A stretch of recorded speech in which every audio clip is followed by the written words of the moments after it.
Allô ma belle gang de Facebook, j'espère que vous allez bien. Je prends quelques instants pour vous faire un live improvisé sur la route, les deux mains sur le volant, parfois une main sur le volant, mais je regarde droit devant, attaché, en sécurité, ne vous en faites pas.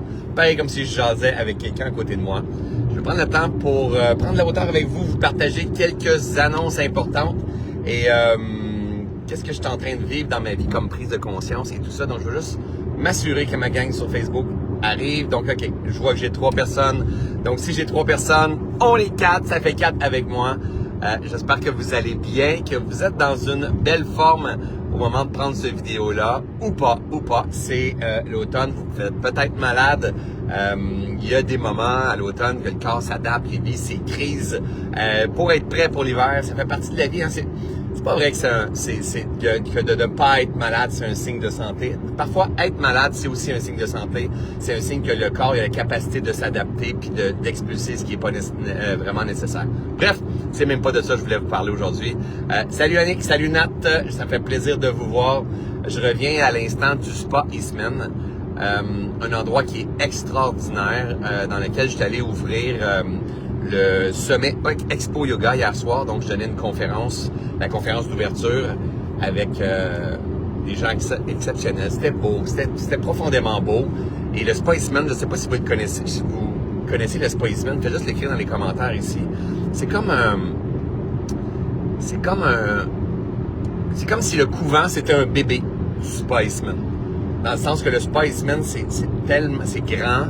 Il y a des chambres, il y a beaucoup de chambres. Je pense une soixantaine en tout et partout de chambres disponibles. 60-70 chambres. Il y a des spas, des bains froids, des bains chauds, des saunas. Il y a des traitements comme des massages.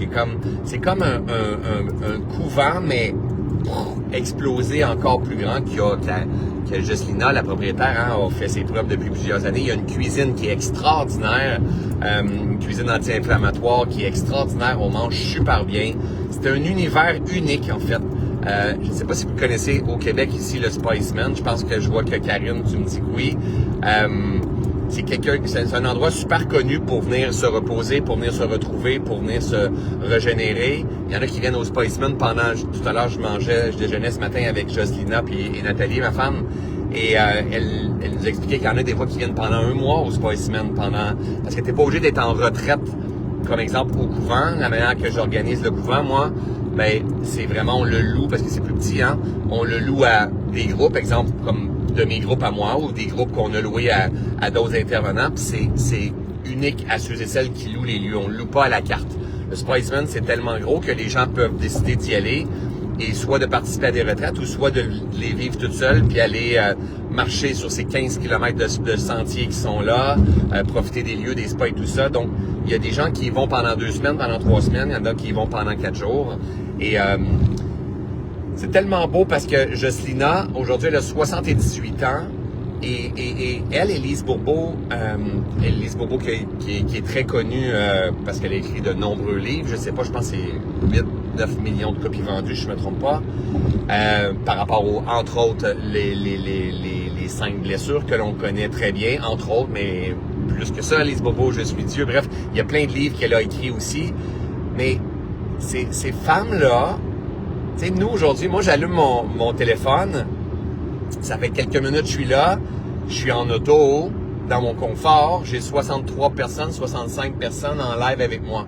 Le samedi matin, quand j'ouvre ma caméra avec mon premier café du matin, quand je fais mes podcasts, j'ai 1000 personnes qui sont là avec moi. Eux, là, ils seraient même pas partis de chez eux encore, ils faisaient des pamphlets, qui allaient mettre ça dans les centres d'achat, dans les essuie-glaces, où ils faisaient du porte-à-porte pour parler de conscience, ils voulaient éveiller des gens, où ils ont fait bouger des choses dans un moment où est-ce qu'il y avait beaucoup de résistance, d'adversité au travers de tout ça, tu sais. Puis aujourd'hui, mais il y en a de l'adversité, il y en a beaucoup, il y en a, exemple, présentement avec les naturopathes, il y en a, et ça l'a toujours été. Et c'est dans ces périodes d'adversité que l'on grandit.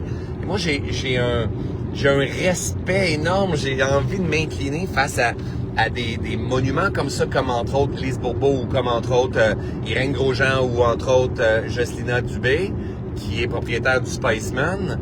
C'est énorme ce qu'ils ont fait pour nous aujourd'hui qui sommes en train de profiter de tous ces soins-là, ou cette conscience, ou ce développement personnel, spirituel, peu importe comment on appelle ça.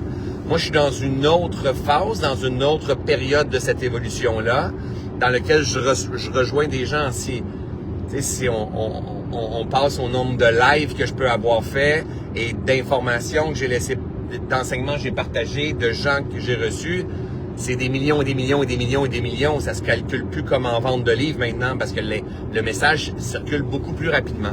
Mais avant ça, il y a des gens qui ont passé avant nous et des gens qui ont eu toujours la même affaire, cette flamme-là allumée dans leur cœur, cet élan du cœur qui était là, ce désir de vouloir éveiller les consciences.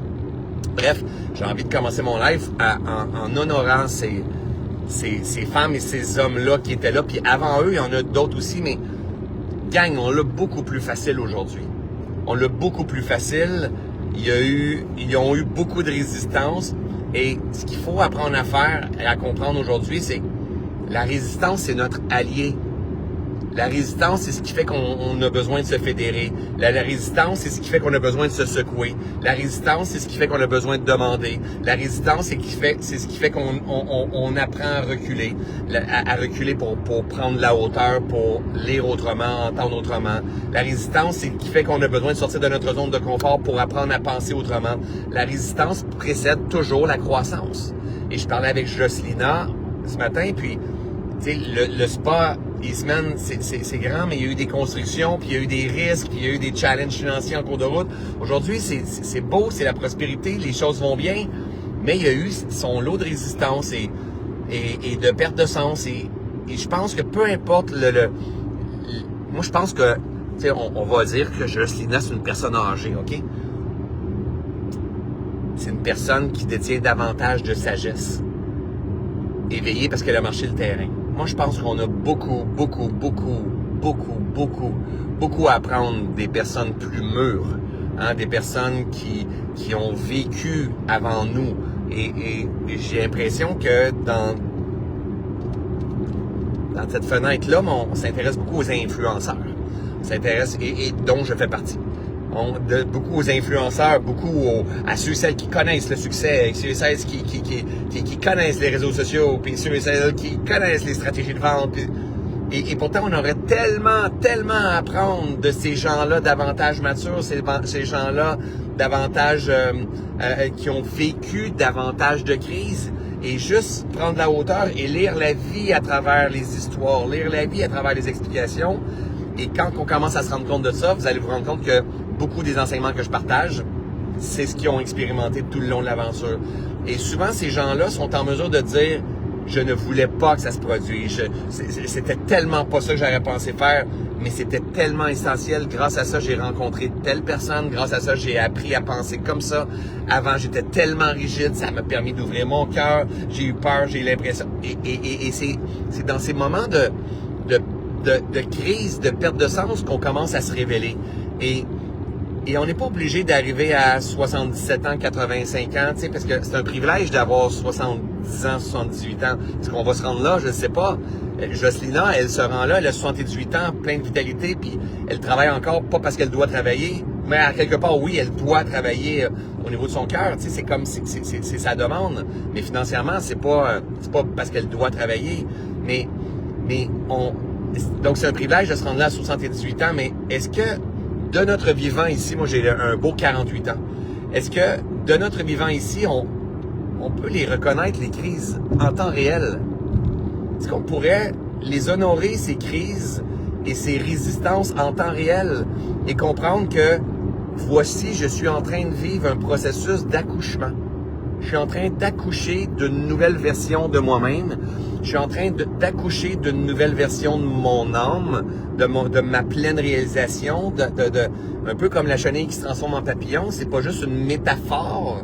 C'est vraiment, on est constamment en transformation dans la vie, en période d'éveil vers un champ de potentialité juste plus grand.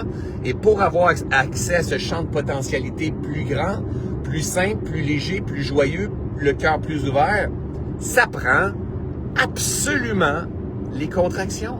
Ça prend absolument les résistances. Ça fait partie du jeu. Et les résistances, ce n'est pas nécessairement de la souffrance. Et qu'est-ce qui fait la différence? C'est le moment où j'éveille ma conscience. Le moment où je vais éveiller ma conscience, est-ce que je comprends le rôle de la résistance?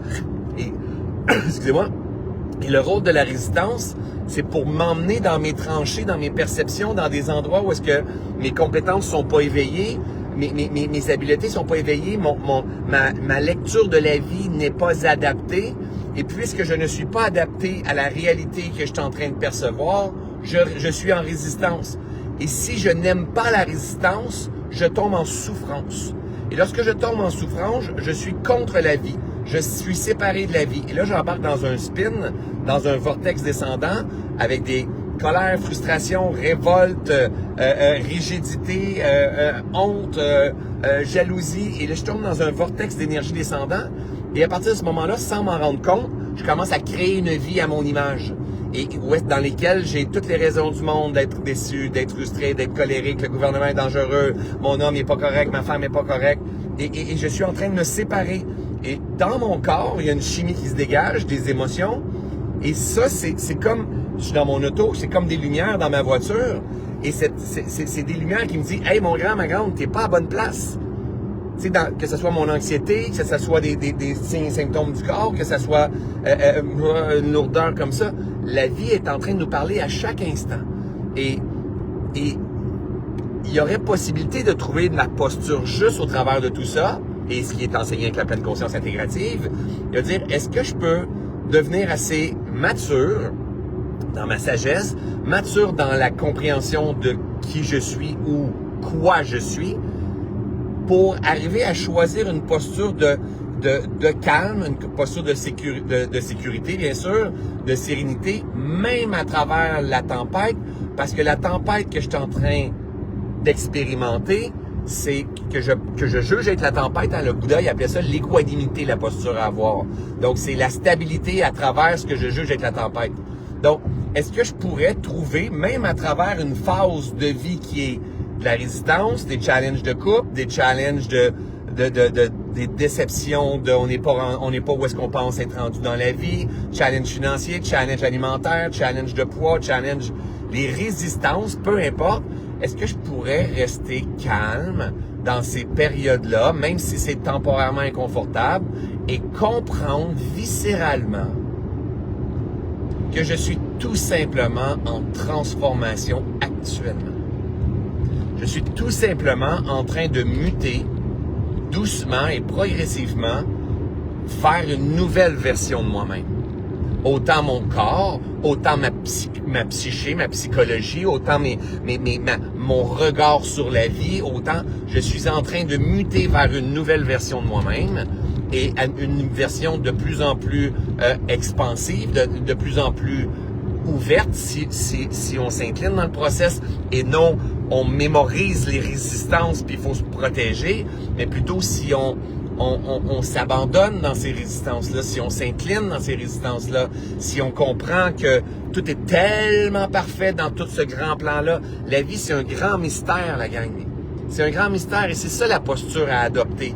Et c'est pas un concept philosophique que je suis en train de vous partager et c'est pas une croyance. Teste. Aie peur de te faire avoir par le gouvernement. Trouve que la société va pas bien. Trouve que l'humanité va pas bien. Trouve que tu es de mauvaise mère, que tu es indigne, que ça fonctionne pas. Regarde à quel point il te manque quelque chose. Fais juste gérer la vie à partir de ce genre de forme pensée. Et observe. Observe. Observe comment tu vas dormir. Observe comment tu vas être tes relations. Observe comment vont être tes finances. Observe comment toute ta vie va se dérouler. Et après ça, refais la même affaire. Incline-toi sur le process. Comprends que toute la résistance dans l'humanité, ça a sa raison d'être. Dans le gouvernement, dans les artistes, dans toi, ton frère, ta mère, que tout a sa raison d'être, que tout est tellement parfait, que c'est aussi ça la vie. Hein? Essaie de t'adapter, essaie de danser avec ce grand mystère de la vie, essaie de trouver la posture juste dans laquelle tu t'assures d'avoir un cœur qui est le plus souvent ouvert possible. Tu t'entraînes à avoir un esprit que tu apaises le plus souvent, qui va faire que tu vas être moins pris dans l'illusion de la société, l'illusion de la 3D, du monde de la matière, qui, soit dit en passant, aujourd'hui, la science quantique nous explique que c'est 0,001% de la réalité qui est vécue, la matière, le 3D, et 99,999, c'est du vide, c'est de la source, c'est du vide, et c'est là qu'il faut focusser. Et ces messages-là nous servent à se rappeler. Puis il faut pas embarquer dans de la pleine conscience comme ah oui, ça c'est ma pratique, je pratique ça, puis c'est comme ou le yoga, je pratique le yoga, puis je mange vert, puis c'est un art de vivre. C'est un art de vivre dans lequel tu te révèles. C'est un art de vivre dans lequel tu retombes en amour avec toi, avec ce privilège de voir la vie dans toutes ses couleurs. Dans sa frustration, sa déception, sa colère, sa peur, sa joie, cet amour, et que dans lequel tu as un pouvoir de manifestation, de création, d'activer le mystère de la vie dans une forme positive, optimale, favorable, ou d'activer le mystère de la vie dans une forme de résistance, de crise, de négativité à quelque part. Puis et c'est là qu'il faut se rendre compte qu'on est des créateurs de cette grande vie-là. Et pour ça, ça prend de la folie. Ça prend de l'audace. Puis pour avoir de la folie, pour avoir de l'audace, il faut avoir du cœur. Il faut que ce cœur-là, physique mais énergétique, soit ouvert. Un cœur éveillé, un cœur vibrant. C'est ça qui fait toute la différence. Et tous ces grands sages qui sont venus nous partager les enseignements, c'était ça. C'était pas « mets tes doigts comme ça quand tu médites, ta posture de yoga doit vraiment être comme ça ». Il y avait quelque chose derrière tout ça. Ouvre ton cœur, abandonne-toi dans ce processus-là. Sois dans cette grâce, dans cette gratitude. Tu es vivant. La plus grande expérience, c'est pas une expérience spirituelle, c'est une expérience d'être humain, d'être vivant, d'expérimenter ce jeu de la vie là, que l'on voit, que l'on perçoit. Parce que lui, il est temporaire. Temporaire 10 ans, 15 ans, 50 ans, 48 ans. Mais dans cette vie-là, dans cette création-là, dans cette équation-là, on va dire finale, mais qui n'est pas finale, qui bouge tout le temps. Qu'est-ce que tu veux? Qu'est-ce que tu veux? Qu'est-ce que tu veux réaliser? Qu'est-ce que tu veux créer? Qu'est-ce que tu veux expérimenter? Avec qui tu veux le faire? Pourquoi? Pourquoi partir du cœur? Deviens un alchimiste intelligent. Apprends à utiliser le potentiel de ton âme, de ton cœur, à penser autrement, à apaiser ce bavardage mental qui fait que si le bavardage mental il est trop fort, comprenez ça aussi, gang. Si le bavardage mental il est trop fort, le cœur ne peut pas être ouvert. Ça ne se peut pas, l'énergie s'en vient toute dans la tête. Et ça devient un processus analytique, pris dans la dimension 3D. Et là, si vous m'écoutez, là, dites-vous pas « Oh là là, dimension 3D, puis tout le reste. » Créez-moi pas. On est beaucoup plus grand que ça. Il y a des dimensions qui sont beaucoup plus subtiles qu'on a à apprendre à lire autrement, à percevoir autrement, à permettre. Et pour ça, pour y avoir accès, il faut que je calme mon mental, il faut que je change de poste. Donc, de résonance cérébrale. Faut que je passe de bêta à alpha, à theta. Faut que je finisse par venir m'abandonner. Faut que je finisse par venir ouvrir mon cœur et m'abandonner encore, et m'abandonner encore, et encore, et encore, et encore, et encore. Et je m'abandonne encore, et encore, et encore, et encore. Et j'ouvre mon cœur encore, et encore, et encore. Et je viens trouver cette fréquence vibratoire-là, avec un mental apaisé. À partir de ce moment-là, il y a un autre monde qui ouvre. Il y a une autre dimension qui est là. Et cette autre dimension-là, c'est 99,999%. Et cette dimension-là influence instantanément la dimension du 0,001%, celle qu'on vit dans cette densité ici. Et ce chemin-là, ça s'apprend. Et pour ça, il faut juste que prêter une oreille, avoir une intention d'apprendre la vie ou de permettre la vie ou de s'intéresser à nos multidimensions et de comprendre que cette vie-là, elle a des forces de vie, des cycles, des crises, des expansions, des contractions, des attractions, des répulsions, de l'homéostasie, des polarités. Il y a tellement de choses. Je fais une pause, là. Nous, on a une place à aller. Tu vas me dire où aller? T'es trop forte. Parce que là, je suis parti en live, pas dans la direction que je pensais. C'est la vie! Badim, bam, bam. Et vous savez, je répète, hein, Je fais le vœu de toujours répéter.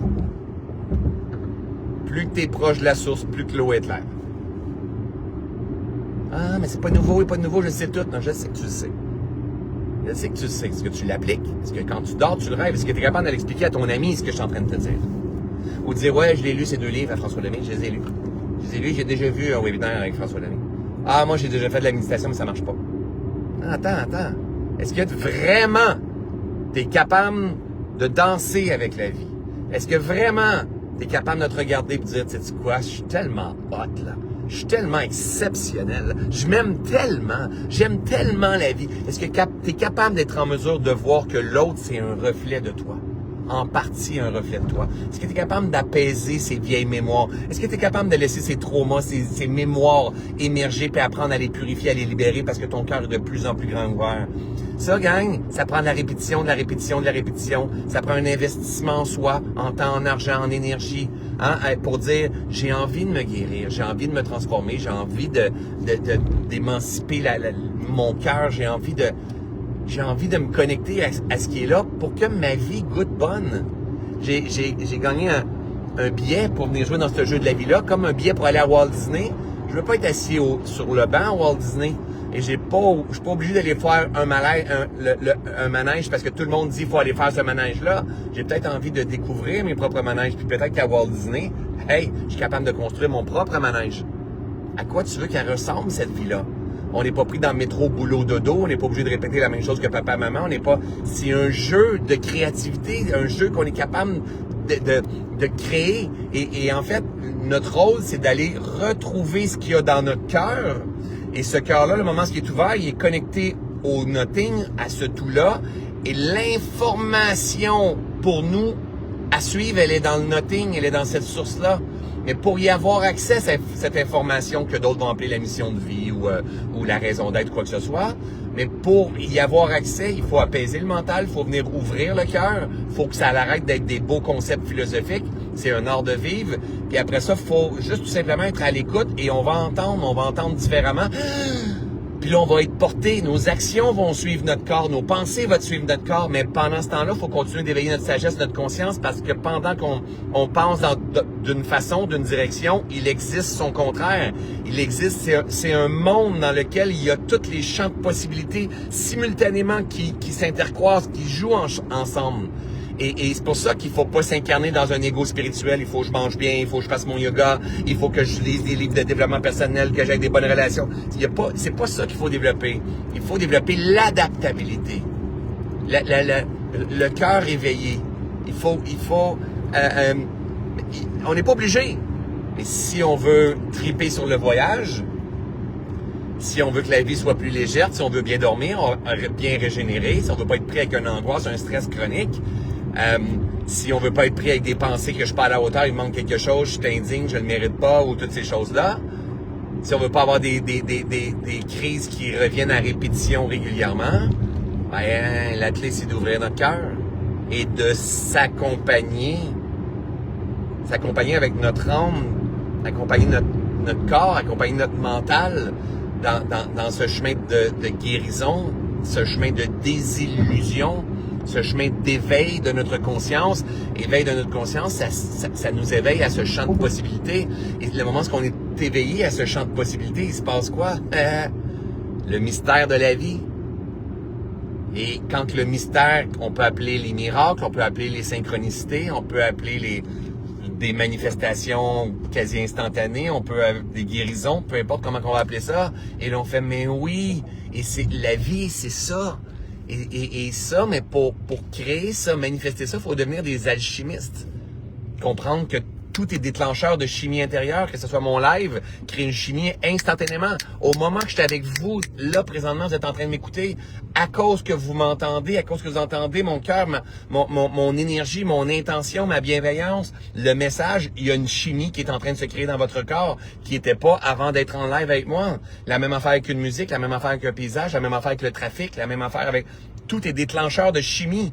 Mais on n'est pas juste un corps, on est un esprit, on est un âme. Cet esprit-là, il y a conscient et inconscient, puis il y a des mémoires qui sont là, qu'on doit apprendre à purifier, parce que ces mémoires-là, qui proviennent de papa, qui proviennent de maman, qui proviennent la société, qui proviennent des journaux, de la télévision, qui proviennent d'un trauma qu'on a vécu dans une dernière relation de couple avec grand-père, avec mon oncle, avec mon frère, mais avec un karma, avec vie passée, il y a des mémoires qui réémergent, c'est un tout. C'est conscience holistique qu'on a besoin d'avoir, là. C'est pas juste se cibler, là. Il faut que ta biote intestinale soit belle. C'est aussi ça, par contre. Mais c'est pas juste transgénérationnel. C'est aussi ça, par contre. C'est pas juste ton karma, t'as été brûlé sur un bûcher. C'est aussi ça, par contre. C'est tout ça. S'ouvrir à notre nature profonde et laisser les mémoires émerger, puis pas se dire, ouais, mais moi, c'est à cause de mon karma. Non, arrête de te raconter des histoires. Accueille, permets ce qui est là, transcende ce qui est là.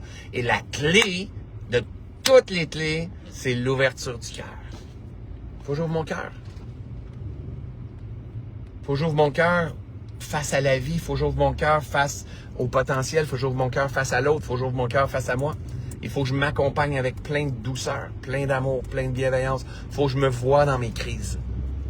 Faut que je me voie dans mon succès. Faut que je me voie dans... Je pensais que dans mon couple, c'était pour toujours. Je pensais que mes finances, c'était pour toujours. Je pensais que... Non, il n'y a rien qui est pour toujours. Il y a quelque chose qui tient tout ce jeu-là, c'est le changement. Tout est changement. L'impermanence que le Bouddha appelait. Tout est changement, tout est expansion, tout est contraction, tout est cycle. Il n'y a rien qui est fixe. On est en mouvement. On est vivant. On est vivant. Donc, est-ce qu'on peut tomber en amour avec la vie? Simplement tomber en amour avec la vie. Tomber en amour avec l'amour. Quand je regarde là, c'est parce qu'il est là, le cœur. Il est vraiment là. Le centre d'énergie du cœur, il est là. Ça, c'est le cœur physique, ce que je touche dans le 0,0001%. Ça, c'est dans le corps physique. Mais à la même place, au même niveau, on appelle ça le chakra du cœur ou un centre d'énergie. C'est le corps énergétique. C'est une pompe. C'est une pompe qui pompe de l'énergie du chakra de la base jusqu'à le chakra couronne connecté au tout, connecté au nothing. Il existe ce monde-là aussi, mais pour arriver à percevoir ce monde-là, puis arriver à jouer avec ce monde-là qui est connecté avec nos organes, avec tout notre système nerveux et tout ça, mais il faut absolument que j'apprenne à vivre, à lire autrement. Mais le problème, c'est qu'on essaie de contrôler le monde du 3D, le monde de la densité, le monde de la matière. Puis là, on se met à avoir des signes et symptômes partout autour de nous, puis on comprend pas ce qui se passe, puis on force à le contrôler encore plus. Viens dans ton cœur. Ton cœur, c'est comme un de mes mentors, John Keogh, il appelait ça navigator, cosmic navigator. Ça veut dire que c'est comme un navigateur cosmique. C'est le moment où est-ce que, tu sais, et là, j'écoute mes mots, puis je me dis, hey, bye-bye. Il est rendu dans un cosmique navigateur, dans un monde de nothing et de chakra, puis de... Et là, en fait, si tu as ce regard-là, si tu entends ça, fais juste questionner pourquoi mon mental pense comme ça. Hein? Il a peur de se faire avoir, il a ses insécurités, il a entendu des gens olé, pas ancrés, pas... Mais c'est possible d'avoir une spiritualité incarnée. Non seulement c'est possible, c'est notre responsabilité d'avoir une spiritualité incarnée. Et c'est notre responsabilité parce que si la spiritualité n'est pas incarnée, on fait peur à tout le monde. Mais le moment où la spiritualité est incarnée, ça veut dire que j'ouvre les chakras de mon trou de cul jusqu'au chakra couronne, connecté à ce grand champ de pure potentialité. Et tu sais quoi? J'aime les motos, j'aime les autos, j'aime la beauté, j'aime l'architecture, j'aime faire du cash, j'aime me payer des voyages, j'aime être capable de profiter de ce grand jeu de la vie. C'est pas, j'ouvre mon chakra de la base, puis après ça, j'ouvre mon chakra, je sais pas, sacré, puis après ça, mon chakra du cœur, puis mon expression, c'est super important que je m'exprime, mais faut que je fasse de la simplicité volontaire parce que c'est pas gentil sinon. Et il faut que je sois dans l'altruisme, puis c'est pas ça la vraie spiritualité, gang. Ça, c'est des histoires qu'on se raconte face à la spiritualité. Si, à travers toi, c'est ce que ça demande, génial. Génial, pour toi, ça va être ça. Mais on n'a pas à comparer. On a à ouvrir notre cœur et dire qu'est-ce que ça demande de faire à travers toi en ce moment. Et ce cœur-là, c'est l'âme. C'est le siège de l'âme. Notre âme, elle est là. Et plus que le cœur est là, plus que l'âme on va l'entendre, puis plus qu'on va être sensible, les chairs de poule, plus qu'on va devenir émotif à une idée, à une vision, à la beauté de la vie. Mais plus que le cœur est fermé, plus qu'on va juger ceux et celles qui se promènent. C'est un gros camion, ça prend de l'essence. Tu t'en vas en voyage, tu prends l'avion, t'as bu de l'eau dans une bouteille d'eau, t'es un mauvais toi. Moi, je suis spirituel. Moi, je fais pas ça. Moi, quand je pète, ça sent les fleurs. Tu comprends? Et là, on se met à se séparer. On se met à se séparer parce qu'on se raconte des histoires sur la spiritualité, on se raconte des histoires sur la planète, on se raconte des histoires sur plein de choses. Est-ce qu'on a besoin de se mobiliser pour être encore plus en phase, en cohérence avec le vivant? Ça, c'est sûr que oui. Mais quand on commence à s'isoler dans notre spiritualité, puis on dit, ouais, mais toi, tu manges de la viande, t'es pas correct, tu devrais être vegan parce que aujourd'hui on se fait manipuler, puis on n'a rien compris. On se raconte encore des histoires, puis on est pris dans nos mécanismes, un mental très fort. Et c'est important de comprendre ça. Le moment, ce que je l'ai dit tout à l'heure, mais je le redis, le moment où est-ce que le mental devient fort, le cœur ferme. C'est-à-dire que, imaginez une fleur de lotus, je mets beaucoup d'énergie, hop, la fleur elle ferme. Et pour ouvrir celui-là, c'est simple, il faut que j'apaise le mental et que je mette de l'énergie, de l'attention. Il faut que je mette de l'énergie sur le centre du cœur. Il faut que j'aille la ferme intention d'ouvrir mon cœur. Alors, si je me dis, moi, mon cœur, il est tellement fermé, c'est que je mets de l'attention sur les histoires que je me raconte. Je mets de l'attention, mon cœur, il est fermé, mon cœur est tellement fermé, mon cœur est tellement fermé, mon cœur reste fermé. Donc, je mets de la lumière là. Si j'accueille que c'est un challenge pour moi ouvrir mon cœur, et c'est vrai que je suis pris dans mes anxiétés, des histoires que je me raconte et tout ça, mais c'est vraiment pas facile parce qu'avec les crises que j'ai vécues, si je comprends ce que je suis en train de vivre, puis je mets mon attention sur mes histoires, mon cœur reste fermé. Mais si j'ai une ferme intention de vouloir m'accompagner puis devenir mon meilleur ami, mon meilleur allié, et de venir doucement apprendre à ouvrir ce cœur-là. Et si je me laisse toucher même par le fait que je crois que mon cœur est fermé, mais j'aimerais ça doucement apprendre à l'ouvrir, c'est que doucement je commence à emmener mon attention, qui est notre plus grand pouvoir, je commence à emmener mon attention sur le centre du cœur, doucement commence à ouvrir, le mental doucement commence à se calmer, et à partir de ce moment-là, il y a un changement, il y a un shift qui se fait, et je commence à voir la vie autrement, et je commence à même voir mon anxiété, même voir mes agitations, même voir cette culpabilité-là, même voir cet auto-sabotage, même voir sur cette perception de moi qui pense qu'il est indigne ou qui est pas assez ou qui mérite pas, et je commence à me voir avec amour. Je commence à me voir avec amour, je commence à me voir avec compassion, je commence à me voir, à me percevoir avec douceur, je commence tout doucement à me percevoir autrement et à m'apaiser dans ces histoires, dans cette... je tiens pas le volant, je peux pas vous compter de mentir, je tiens pas le volant, mais ça roule pas, presque pas. OK? Et là, je commence à voir tout ça et tout ça s'apaise. Il y a un changement de résonance dans notre corps. On n'est plus réactif à ces schémas-là. Et après ça, c'est de plus en plus facile d'être dans l'ouverture du cœur. Et même quand vous allez être dans l'ouverture du cœur, ça va arriver autour de vous, que ça se passera pas comme vous voulez. Et ça va être une opportunité de dire plein d'amour, plein de love, plein de détachement, plein de compassion. Bref, voici mon introduction. C'est pas là-dessus que je pensais partir à ma chérie, parce que ma chérie est à côté. J'ai ici, regardez. Coucou. Et j'espère que ça avait du sens pour vous. J'ai pas eu le temps de lire les commentaires. Nathalie, t'as saisi c'était ce qui était le plus précieux. Quand je pète, ça sent les fleurs. Que voulez-vous? Je suis rendu là dans mon niveau de conscience. Gang, je vous fais un petit message. Samedi prochain? Oui, le 25.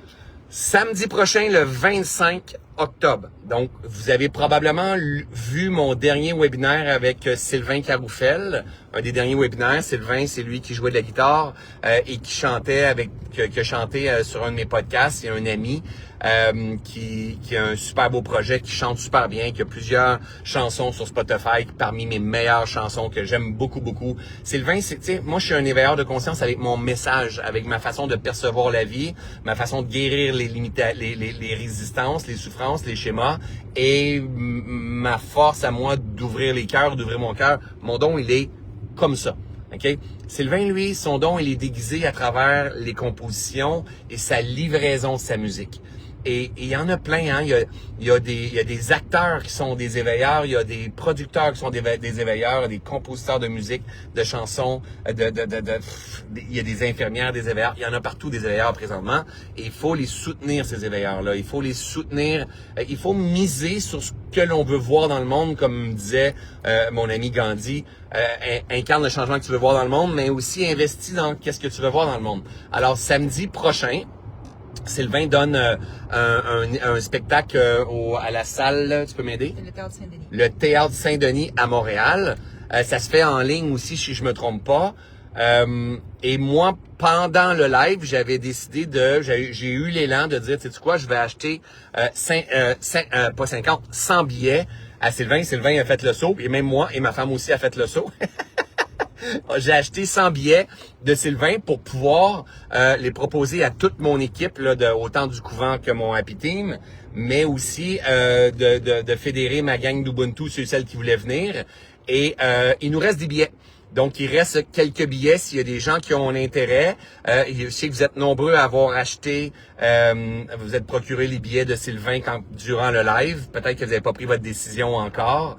Moi, j'ai décidé de faire une cascade, en fait. Quand j'ai décidé d'acheter les billets, donc j'ai pas eu des billets gratuits, là. Quand j'ai décidé d'acheter les billets, c'était pour miser sur le projet que Sylvain était en train de faire, parce que je sais que son message va avoir un message comme boule de neige sur d'autres personnes, donc d'oser un projet qui nous tient à cœur. Et j'ai eu l'élan, parce que je suis privilégié dans la vie, j'ai eu l'élan de dire, OK, je vais acheter 100 billets, puis là, je vais fédérer ma gang, puis moi, je vais y aller avec 100 personnes. Moi, je vais être là, bien sûr. Nathalie, on va être là aussi. Et après ça, je me suis posé la question, est-ce que je les donne? Est-ce que je les vends? Bien sûr, je les donnais à mon équipe. Mais après ça, j'ai choisi de les vendre, ces billets-là, au même prix, là. Je suis pas un revendeur de billets, là. Au même prix. Moi, je les ai achetés à Sylvain. J'ai acheté 100 billets. C'est combien le billet? Un billet?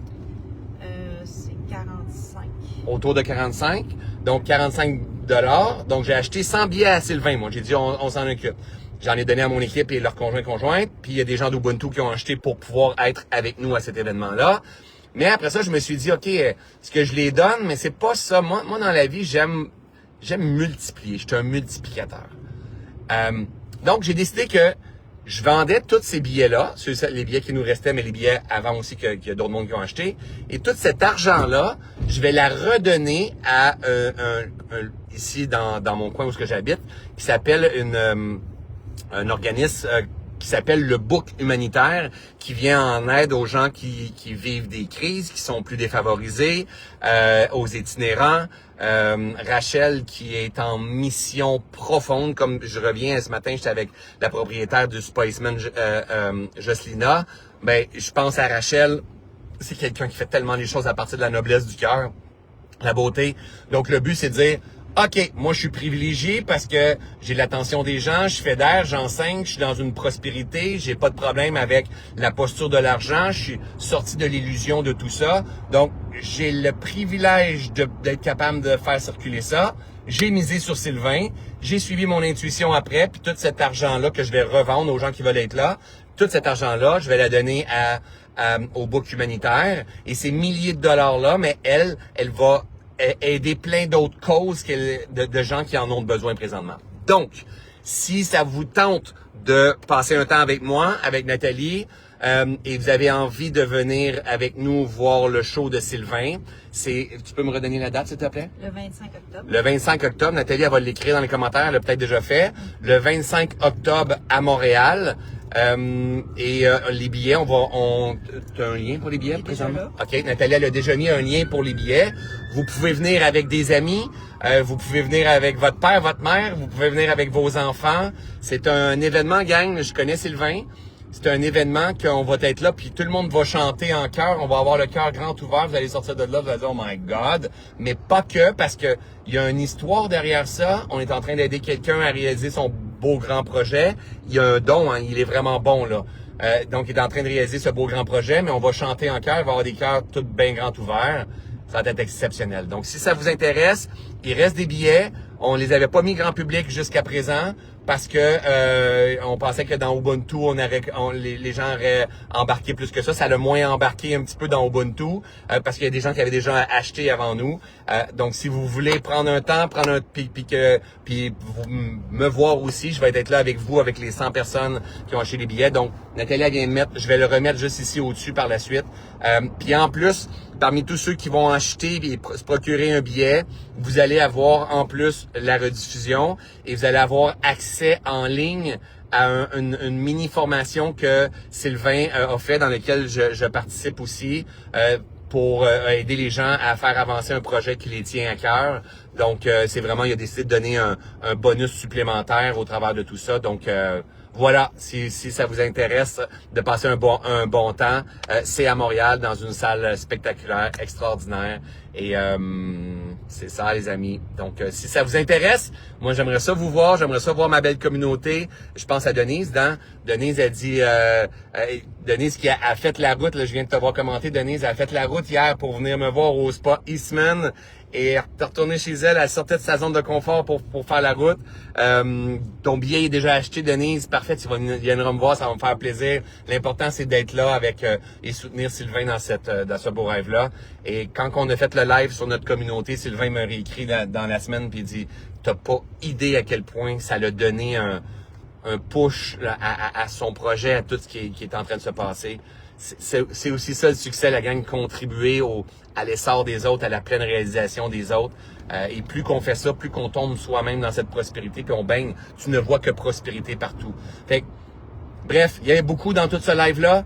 Gardez aussi en tête multiplication.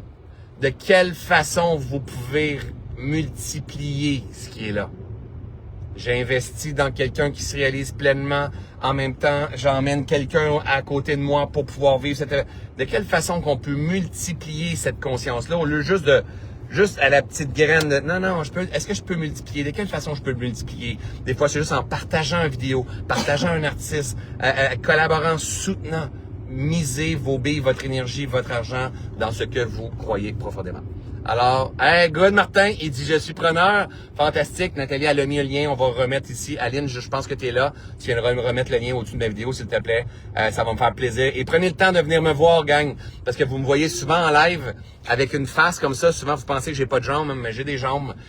Et quand vous venez me voir à cet événement-là, faites juste me dire « Hey, salut, c'est Martin. Ça me fait vraiment plaisir de t'avoir et tout ça. » Et ça me fait... Moi, tu sais, souvent, je vous vois juste dans une petite icône en dessous comme ça. Mais quand que je vous vois en vrai, ça me fait du bien aussi. Ça me fait vraiment plaisir. Donc, c'est un rendez-vous. Rappelle-moi la date, excuse-moi. Le 25 octobre. Le 25 octobre au Théâtre Saint-Denis à Montréal. Et quand que je vais vous parler, je vais vous regarder dans les yeux. Là, je regarde le trafic. Pourquoi je regarde le trafic? Pour pouvoir être là au show à Sylvain. Parce que si je regarde pas le trafic puis je regarde là, peut-être que je serai pas au show à Sylvain. Je vous aime, je vous adore. Je vais tout prendre le temps d'aller voir vos témoignages, vos commentaires par la suite. Merci d'être dans cette belle communauté-là, qu'on prend de la hauteur ensemble. Et on y arrivera jamais. Gardez ça en tête. On y arrivera jamais. OK? Ça veut dire quoi, ça? Ça veut dire qu'il faut que je laisse tomber la pensée que je vais arriver à quelque part. On n'y arrivera pas. Donc, tant qu'à jamais y arriver, apprends à danser. Apprends à t'adapter. Apprends à te relever. Apprends à te secouer. Apprends à tendre la main. Apprends à reculer. Apprends à t'apaiser. Apprends à ouvrir ton cœur. C'est toujours une danse qu'on est en train de faire. Je vous aime, je vous adore. On se revoit bientôt. Salut ma belle gang!